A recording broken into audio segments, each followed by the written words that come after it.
Hello students, welcome to my YouTube channel English with Ishita. तो आज मैं एक नए वीडियो के साथ आपके सामने आई हूँ जिसका टॉपिक है द एडवेंचर्स ऑफ टोटो, जो कि चैप्टर नंबर 2 है मोमेंट्स बुक का। बहुत टाइम के बाद वीडियो अपलोड हो रही है क्योंकि किसी रीज़न की वजह से मैं नहीं बना पा रही थी videos. So because of Covid, जैसे लॉकडाउन चल रहा है तो उसमें वहाँ पर बहुत टाइम है, तो क्यों ना हम इस टाइम को यूटिलाइज़ करें। तभी मैंने सोचा क्यों ना मैं अपना चैनल कंटिन्यू करती हूँ। तो आज का जो हमारा टॉपिक है वो है द एडवेंचर्स ऑफ टोटो, जो कि रस्किन बॉन्ड के द्वारा लिखा गया है। तो रस्किन बॉन्ड एक पोएट हैं, एक ऑथर हैं, उन्होंने ये चैप्टर लिखा है। और इसकी मैं समरी बताऊंगी आपको हिंदी में, क्योंकि हिंदी में जब आप समझते हो चीज़ों को तो आप इजीली उसको इंग्लिश में फ्रेम करके आंसर्स लिख सकते हो। जब आपको चैप्टर समझ में जाए चैप्टर में क्या है, चैप्टर में ऑथर कहना क्या चाहता है, ठीक है, तो आप ना आंसर्स बहुत आसानी से, क्योंकि चैप्टर से बाहर का कुछ नहीं आता है। Okay, so the adventures of टोटो, जो कि रस्किन बॉन्ड ने लिखा है। सो यहाँ पे हम देखते हैं थोड़ी इन्फॉर्मेशन रस्किन बॉन्ड के बारे में। Ruskin Bond is an Indian author. तो रस्किन बॉन्ड एक इंडियन ऑथर हैं, उनका नेम रस्किन बॉन्ड है, बट वो एक इंडियन ऑथर हैं of British descent. British descent means British time के। ओके, जब ब्रिटिश टाइम हमारे में था, हमारे टाइम पे जब ब्रिटिश टाइम आया था हमारे इंडिया में, जब उन्होंने रूल किया था हमारे इंडिया पे, तो उस टाइम के ये इंडियन ऑथर हैं। इनका बॉर्न हुआ था 19 मई 1934। इनकी टोटल लाइफ टाइम था 86 ईयर्स।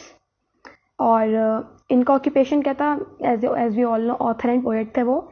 इनके अवार्ड्स कौन कौन से थे? पद्म भूषण मिला था इनको और पद्मश्री मिला था इनको, जो कि बहुत बड़े अवार्ड्स हैं। ओके, उनके कुछ वर्क्स हैं यहाँ पे, जैसे our tree still grow in Dehra, जो कि एक नॉवल थी जो कि 1991 में पब्लिश हुई थी, और उनको इस नॉवल के लिए साहित्य अकेडमी अवार्ड मिला था, जो कि 1992 में मिला था, लाइक एक साल बाद उसके। तो बहुत अच्छी नॉवल थी वो। सेकेंड है अ फ्लाइट ऑफ पिजन्स, जो एक नॉवेला थी। नॉवेला मीन्स एक नॉवल एक बड़ी फॉर्म में होती है, नॉवल बहुत बड़ी होती है, नॉवेला शॉर्ट होती है, और ये नॉवेला उन्होंने 1978 में लिखी थी। और थर्ड है द ब्लू अम्ब्रेला, 1980। तो ये जो ब्लू अम्ब्रेला है आपने सुना होगा, इस पर एक फिल्म भी बनी है। तो ये तीन के कुछ नोटेबल वर्क्स हैं जो बहुत मशहूर थे। ओके, तो इनके बारे में हमने जान लिया है। Okay, now let's begin.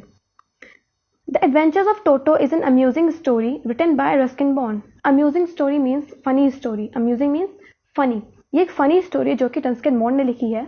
This story features the antics of a naughty monkey named toto.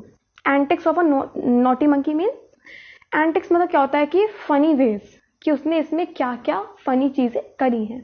Okay, तो उसके फीचर्स, लाइक उसके हमें क्वालिटीज इस चैप्टर में पता चलेंगी। और जिसका नाम था टोटो, मंकी का नेम क्या था? Toto. The narrator's grandfather was very fond of animals. Grandfather को उसके एनिमल्स बहुत अच्छे लगते थे। One day he bought a small baby monkey from a Tonga driver for a sum of 5 rupees. वो एक बार टोंगा ड्राइवर से, टोंगा ड्राइवर एक जगह है, वहां से 5 रुपीज में एक छोटा सा बेबी मंकी लेके आए। कितने रुपीज का? 5 रुपीज का। Grandfather had a collection of many animals in his private zoo such as tortoise, a tiny squirrel, a pair of rabbits and a pet goat. उन पे बहुत सारे एनिमल्स थे, उनके खुद के प्राइवेट जू था उनका, छोटा सा उन्होंने जू टाइप का बना रखा, जहाँ पे उन्होंने बहुत से एनिमल्स रखे थे, जैसे कि टॉर्टॉइज, टिनी स्क्वायरल, छोटी सी गिलहरी थी उनके पास, पेयर ऑफ रैबिट्स थे उनके पास 2, और एक पेट गोट थी। Toto was a new addition in the group, तो टोटो उसमें इन्होंने और ऐड कर दिया लाके।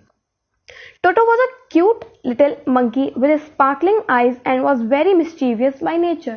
अब यहाँ टोटो के बारे में पता चला है हमें कि वो बता रहे हैं टोटो एक छोटा सा क्यूट सा लिटिल सा मंकी था जिसकी चमकदार आंखें थी, स्पार्कलिंग मीन्स चमकदार, and was very mischievous by nature. Mischievous means शैतान, और वो बहुत शैतान था। मंकी वैसे ही बहुत शैतान होते हैं। He had pearl white teeth. Pearl white means मोती की तरह सफेद दांत थे उसके, and had a long tail that served as his third hand. और एक लंबी सी पूंछ थी जो कि उसके थर्ड हैंड का काम करती थी। लाइक वो अगर दोनों हाथ से कुछ काम कर रहा है तो वो अपनी टेल का भी यूज कर ले रहा था as a third hand. The narrator's grandmother was not so fond of animals. Okay, तो यहाँ पे जो उनकी वाइफ है, जो उसकी ऑथर की ग्रैंड मदर है, वो उनसे बिल्कुल अपोजिट थी। उनको पसंद थे लेकिन इतने से नहीं पसंद थे। So grandfather decided to keep Toto in a secret place. तो उन्होंने क्या डिसाइड किया कि टोटो को क्यों ना मैं एक सीक्रेट प्लेस पे रखूं जहाँ पे उनकी ग्रैंडमदर को पता भी ना चल पाए। ही kept the baby monkey in the narrator's little closet in his bedroom. उन्होंने मंकी को कहाँ पे रखा? जो नरेटर है इस चैप्टर के नरेटर जो है उसके क्लोजेट इन द बेडरूम के क्लोजेट मीन्स अलमीरा में रखा. And tied Toto to a peg fasten to the wall. Okay, peg fasten mean peg मतलब खूंटी, फास्टन मतलब कस के, और वहां पे एक खूंटी लगी हुई थी, उस पे कस के बांध दिया टोटो को उसकी क्लोजेट में. Being a mischievous monkey, Toto created nuisance from the first day itself. Okay. Being a mischievous monkey, शैतान मंकी के होने के कारण वो बहुत शैतान था. Toto created nuisance from the first day itself. उसने पहले दिन से इतना हल्ला काट दिया था. न्यूसेंस मीन्स का वैसे तो होता है ऑब्स्ट्रक्शन, इंटरप्ट करना किसी को, और अनॉय करना मतलब एक तरीके से परेशान करना ही वर्ड होता है, किसी के परेशान करना, किसी को इंटरप्ट करना उसी चीजों में. तो उसने फर्स्ट डे से ही बहुत मेस क्रिएट कर दिया था. ही स्पॉइल्ड द ऑर्नामेंटल वॉलपेपर. उसने वॉलपेपर जो हम लोग आजकल उस पर लगाते हैं वॉल्स पे, उन्हें वो फाड़ दिए थे. डैमेज द पेग जो सी खूंटी थी वो भी उसने थोड़ी सी डैमेज कर दी थी खींच के. And tour the narrator's blazers into pieces. और उसने नरेटर का जो ब्लेजर था वहां पे टंगा था क्लोजेट में, उसने वो भी फाड़ के टुकड़ों में कर दिया. Seeing all this mischief, grandfather realise that Toto was a smart animal. और उसकी इन्हीं शैतानियों को देखते हुए ग्रैंडफादर को लगा कि टोटो बहुत स्मार्ट है, मतलब वो बहुत, उसके अंदर बहुत दिमाग है, वो यहां से निकलने के लिए कुछ भी कर सकता है. Okay, now soon Toto was transfer to a huge cage and kept him with a servant state along with grandfather's other animals who live together amiably. अब क्या होता है, टोटो को कहाँ ट्रांसफर किया जाता है? अब टोटो को वहां पे जैसे वो बहुत मैस क्रिएट कर दे, तो वो सोचते हैं क्यों ना इसको हम वहां रख के जहां पे ग्रैंडफादर के सर्वेंट्स बाकी एनिमल्स के साथ एमिएबली मतलब बहुत प्यार से रहते हैं. वहां पे सर्वेंट्स भी रहते हैं और बाकी एनिमल्स भी रहते हैं, और वहीं पे एक बड़ा सा केज था, तो उन्होंने सोचा क्यों ना उसको हम वहां पे रख दें. But the monkey had a troublesome nature. और उसका बहुत ट्रबलसम नेचर मतलब बहुत शैतान था वो बहुत ज्यादा, और हर जगह जाके उसको न्यूसेंस क्रिएट करना होता, तो उसका नेचर कुछ इसी टाइप का था. तो उसके रहते and created nuisance for other pets. और उसने वहां जाके भी दूसरे पेट्स के लिए दिक्कतें खड़ी कर दी. So when grandfather had to travel to Saharanpur to collect his pension, he secretly took Toto along with him. तो एक बार क्या होता है कि जो ग्रैंडफादर होते हैं उनको सहारनपुर जाना होता है, तो वो क्या करते हैं, वो टोटो को अपने साथ अपने बैग में रख के ले जाते हैं. He packed the monkey in a big black canvas kit bag. उन्होंने बड़े से black canvas kit bag में मंकी को रखा, so that the animal could not come out of it, ताकि वो उसमें से बाहर ना आ पाए. However, हालांकि he jumped and rolled inside the bag on the floors of Dehradun railway station. तो वो जब देहरादून रेलवे स्टेशन पर रुके तो वो बार बार बैग से बाहर निकल के फिर उसके अंदर जा रहा, फिर बाहर निकला, फिर उसके अंदर जा रहा था. मतलब शैतानी उसकी वहां भी नहीं खत्म हुई थी. However, when grandfather reached Saharanpur, Toto peeped out of the bag. जैसे ही ग्रैंडफादर सहारनपुर पहुंचते हैं, जो टोटो है वो peeped out मतलब बैग से झांकता है, and smiled at the ticket collector at the railway station. और जो रेलवे स्टेशन पे टिकट कलेक्टर था उसकी तरफ देख के स्माइल करने लगा. Who charge grandfather a fair of 3 rupees for carrying a dog. अब जो टिकट कलेक्टर को लगा कि वो उनके पास एक डॉग है, उसको ये नहीं कहा वो मंकी है क्या, उसको लगा वो डॉग लेके आए अपने साथ, तो उन्होंने 3 rupees का उन पे फाइन चार्ज कर दिया. Grandfather argued that Toto was not a dog. उन्होंने उससे आर्ग्यू किया, उन्होंने उससे बहस की कि नहीं ये डॉग नहीं है. But he still paid the fair. लेकिन उन्हें फिर भी बहस करने के बाद भी उन्होंने वो चार्ज पे कर दिया. He had his pet tortoise along with him, for which the ticket collector didn't charge anything. उनके पास उनका पेट टॉर्टॉइस भी था, लेकिन उसके लिए उन्होंने टिकट कलेक्टर ने कोई पैसे चार्ज नहीं किए. Finally Toto was accepted by grandmother. अब क्या होता है, अब स्टोरी में क्या होता है कि ग्रैंडमदर उसको फाइनली एक्सेप्ट कर लेती हैं. Soon after that, grandfather shifted him to a comfortable place in the stable along with his family donkey.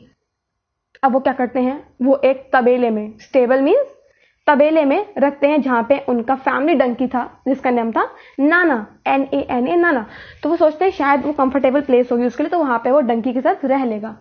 But Toto would always tease नाना, और वो हमेशा नाना को चिढ़ाता रहता था, and they never become friends, इसी वजह से वो कभी दोस्त नहीं बन पाए। Toto created a lot of nuisances wherever he went. Toto जहां जहां जाता था वहां वहां जाके लोगों के लिए दिक्कतें खड़ी करता, न्यूसेंस क्रिएट करता था। He enjoyed taking hot water baths during winter. अब टोटो को क्या पसंद था? गर्म पानी से नहाना विंटर में। At one instance, एक बार की बात है, he almost boiled himself alive. उसने अपने आप को पूरा का पूरा जला ही लिया था। When he jumped in a huge kitchen kettle that was kept on the fire for making tea. और वो किसमें कूदा था? एक बड़े से केटल में जहां पे चाय बन रही थी, तो उसको लगा कि उसको उसमें नहाना चाहिए, तो वो उसमें कूद गया और वो बस जलने ही वाला था। When grandmother saw this, जब ग्रैंडमदर ने देखा कि वो उसमें कूद चुका है, she quickly rescued and saved him from getting burned. उन्होंने तुरंत उसको बाहर निकाल लिया उससे और उसको जलने से बचा लिया। अब as days passed, जैसे जैसे दिन बीतते हैं, टोटोज mischiefs went on increasing. टोटो की हरकतें, टोटो की शैतानियां दिन ब दिन बढ़ती ही जा रही थी। When he tore clothes into pieces and broke utensils in the house, और उसने क्या करा था? उसने कपड़ों को फाड़ना शुरू कर दिया था और घर के सारे बर्तन तोड़ने शुरू कर दिए थे। One day, एक दिन, टोटो was having pulao from a large dish during lunch time kept on the dining table. Dining table पे एक बार एक बड़ी सी प्लेट में पुलाव रखे हुए थे, तो उसने उसमें से जाके उसमें खाना शुरू कर दिया।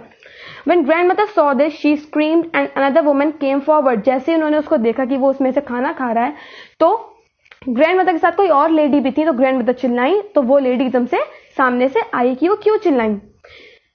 टोटो splashed water on the face of that woman. Toto ने वहां पे क्या किया? वो जो दूसरी लेडी आई थी उसके फेस पे पानी फेंक दिया। When grandmother came closer, जैसे ग्रैंडमदर उसके पास आई उसको पकड़ने के लिए, टोटो took the pulao plate and jumped into the branches of a jackfruit tree. टोटो ने क्या करा? अपने आप को बचाने के लिए पुलाव की प्लेट ली अपने हाथ में और भाग के जैकफ्रूट ट्री के ऊपर की टहनियों पे बैठ गए। जैकफ्रूट कौन सा होता है? हमारा कटहल। उसके ट्री पे बैठ गया। He purposely threw the plate from the tree that broke it into many pieces. उसने क्या करा? उसने उस पेड़ से वो प्लेट फेंकी नीचे, जो कि पर्पसली मतलब जानबूझ के उसने प्लेट फेंक दी और वो प्लेट भी टूट गई पीसेस में। Meanwhile, everyone in the family was very annoyed with Toto's mischief traits. उसकी mischievous traits से पूरी फैमिली बहुत, उसकी mischievous trait means उसकी हरकतों से, शरारती हरकतों से घर वाले बहुत परेशान हो गए थे। It was becoming difficult to manage him as his menace increased by the day. बहुत डिफिकल्ट हो रहा था उसको अपने साथ रखना, मैनेज करना, क्योंकि उसकी मिनेस मीन्स डैमेज, वो घर में बहुत ज्यादा डैमेज कर रहा था और दिन ब दिन उसका डैमेज वो बढ़ता ही जा रहा। Menace means damage. With a heavy heart, दिल पे पत्थर रखते हुए, दिल भारी करते हुए, grandfather decided to give away Toto to the tonga driver and sold him for 3 rupees only. Grandfather ने क्या डिसाइड किया? उनका मन नहीं था, फिर भी उन्होंने हैवी हार्ट से क्या करा? वापस गए टोंगा ड्राइवर पे और वहां पे उसको बेच दिया। कितने रुपए में? 3 रुपीज में। 5 रुपीज का लेके आए थे, 3 रुपीज में उसको बेच दिया। देखो उनका मन नहीं था बेचने का, लेकिन क्या करते वो भी, उसकी शरारतें बहुत बढ़ गई थी। तो यहाँ पे हमारा चैप्टर का एंड होता है।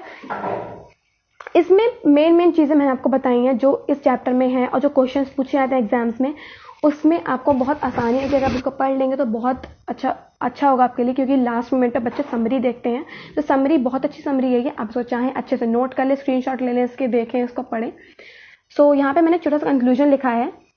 The chapter the adventures of toto illustrates the lesson to students that one must behave responsibly in a congenial environment and should not create nuisance and become intolerable to others.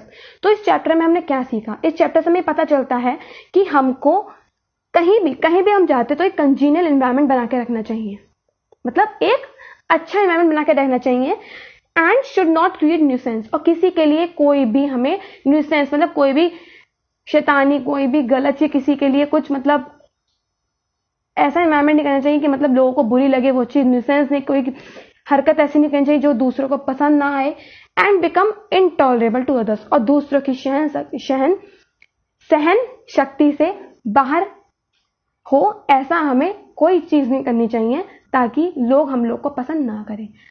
Simply हमको ये करना चाहिए कि हम लोग कभी भी कहीं जाएं तो हम लोग को कोई ऐसी चीज़ नहीं करनी चाहिए, हम लोग को कंजीनियल एनवायरनमेंट बना के रखना चाहिए और दूसरों के लिए हम लोग को इनटॉलरेबल नहीं बनना चाहिए, उनकी सहन शक्ति से बाहर नहीं निकलना चाहिए। Okay, so thank you so much. I hope आपको वीडियो समझ में आई होगी। मैंने पूरा हिंदी में एक्सप्लेन किया है। अगर पसंद आई हो तो मेरी वीडियो को लाइक करें, शेयर करें, सब्सक्राइब करें चैनल को, एंड ऐसे ही वीडियोस पाने के लिए बेल नोटिफिकेशन को ऑल पे सेट कर दें ताकि मेरी हर वीडियो का नोटिफिकेशन सबसे पहले आपके पास पहुंचे और आपका लिंक ना टूट पाए। तो thank you so much. Stay connected with Ishita.